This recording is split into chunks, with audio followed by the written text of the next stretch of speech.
দেখো বিস্তৃতি না করে দেখাও যে এখানে যেটা দেওয়া রয়েছে ডিটারমিনেন্ট আমার এর ভ্যালুটা বলছে 0 প্রমাণ করতে হবে। এখন আমরা কিভাবে করব, যেহেতু আমাদেরকে বিস্তৃতি না করে করতে বলছে, সুতরাং বিস্তৃতি করা যাবে না, তাই তো?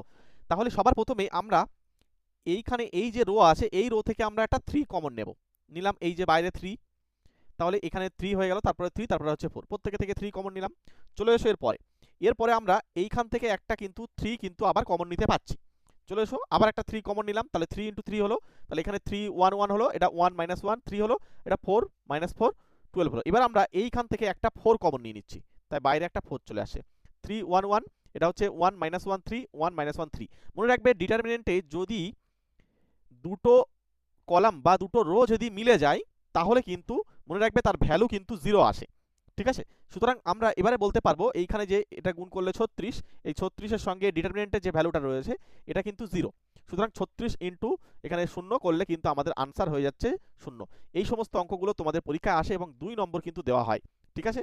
উচ্চ মাধ্যমিকে যারা পড়ছো তোমাদের জন্য খুব গুরুত্বপূর্ণ। আমরা কিন্তু পরপর তোমাদের জন্য ক্লাস নিয়ে আসছি, চ্যানেলটি সাবস্ক্রাইব করে রেখে দাও, ঠিক আছে? আমাদের এখানে ক্লাস 10 11 এবং 12 এর ম্যাথ কিন্তু এই চ্যানেলটাতে তোমরা কিন্তু করতে পারবে। ওকে, চলো, থ্যাংক ইউ।